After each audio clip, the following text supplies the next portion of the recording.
Ketika kita mengaitkan Allah di dalam hidup kita, mengaitkan guru kita di dalam hidup kita, mengaitkan orang tua di dalam hidup kita, kita tidak akan jauh dari Allah.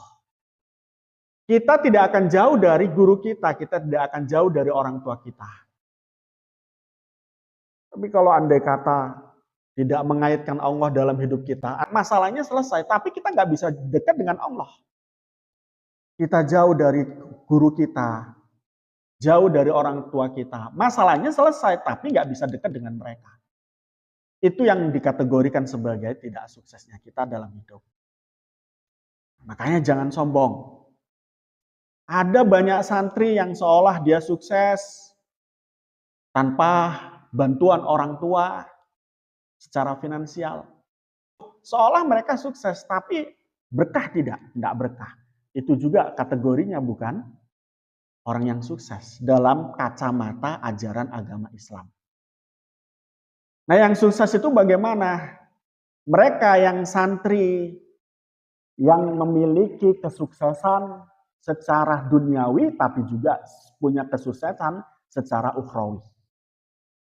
Dzatu malin wa dzatu imanin. Punya harta tapi juga punya iman. Dzatu malin wa dzatu rahmatin. Punya harta tapi juga punya kasih sayang kepada orang tua, kepada guru-gurunya, kepada sesama. Gak mikir udele dewi. Gak memikirkan perutnya sendiri. Gak mikirkan gayanya sendiri. Itu baru sukses sudah. Tapi kalau hanya punya Fortuner, punya Pajero, punya rumah mewah, punya perusahaan besar, yang tidak ada kaitannya dengan agama, maka itu dikategorikan belum sukses. Lebih sukses, dikatakan sukses adalah santri yang miskin, yang anfa'uhum linnas. Nek santri mulai gak duwe apa-apa, rumah saja dibangunkan oleh masyarakat. Tapi dia punya peran penting dalam mengubah keimanan dan keagamaan di masyarakatnya. Ini santri yang sukses.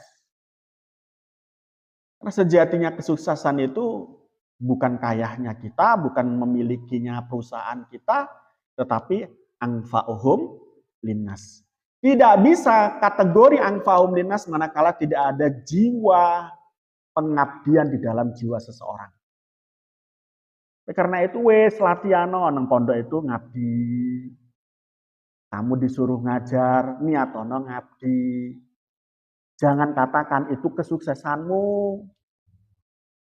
Lihatan santri-santri yang disuruh ngajar kemudian bagaimana sikap mereka? Ada nggak di kelas ini? Ada nggak di majelis ini? Nggak ada. Kenapa? Menganggap ngajar itu sebagai kesuksesannya. Itu yang menjadikan wangkotnya hati atau sombongnya hati. Sehingga sering saya katakan mereka sesungguhnya tidak dekat dengan kiai. Meskipun mereka dekat dengan kiai. Mereka itu jauh dari kiai meskipun dekat dengan kiai. Loh, kenapa begitu? Lah wong ngaji nggak ngikut ngaji. Wong diminta oleh kiai untuk bantu pondok nggak bantu pondok. Nampaknya saja dekat, nampaknya saja mengetahui keinginan kiai dalam upaya perjuangan di masyarakat dan perjuangan di pondok pesantren, tapi nyatanya tidak. Nah, itulah yang kemudian harus dikoreksi. Istilah sukses itu bagaimana? Tidak lain dan tidak bukan adalah khairun nas anfa'um linnas. Orientasi kita adalah bermanfaat bagi yang lain. Jadi sebagaimana hadis dikatakan itu, man yazdad ilman, lam yazdad hubban, lam yazdad ilabudan. Ada orang tambah-tambah ilmunya, tapi tidak tambah kecintaannya kepada Allah. Orang ini adalah orang yang tidak dekat dengan Allah, melainkan jauh dari Allah. Tambahnya ilmu berarti adalah harusnya mendekatkan diri kepada Allah. Dan tambah cintanya kepada Allah. Kalau enggak, percuma punya ilmu. Itu yang dikatakan sukses dalam belajar, sukses dalam memiliki ilmu, sukses dunia akhirat. Itu kategorinya. Saya ngomong semacam ini biar ngerti, agar menjadi pelajaran, bukan saya mangkel apa-apa dan sebagainya. Hanya saja kewajiban saya adalah memberitahu apa yang diinginkan Abah. Dulu, ya, ketika saya masih ngajar di SMP, di SMK, dan pada waktu itu belum banyak atau belum ada santri yang ngabdi di SMK dan SMP. Saya sering merayu kepada Abah agar anak-anak santri Miftahul Falah itu diangkat menjadi guru. Untuk apa? Saya mengatakan untuk agar nanti di SMP itu, di SMK itu terbentuk sikap kesantrian. Yang bisa untuk apa?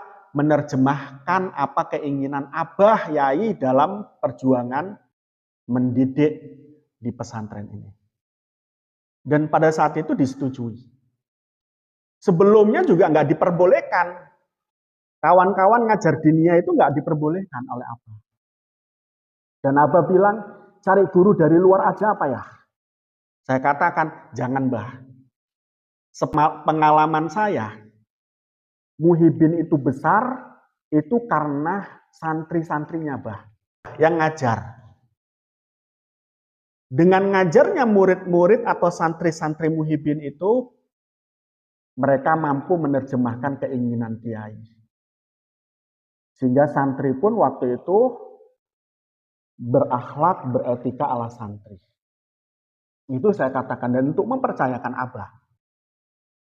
Tapi sampai sekarang belum ada bukti untuk teori itu. Seolah itu hanya berlaku di Muhyiddin, tidak di Miftahul Falah. Untuk menerjemahkan, kami letakkan Anda itu di SMP, di SMK, untuk menerjemahkan keinginan Abah. Bukan untuk menunjukkan kamu sukses. Kalau andai kata kami ingin merekrut guru dari luar, itu sangat bisa. Dan pertimbangannya lebih baik.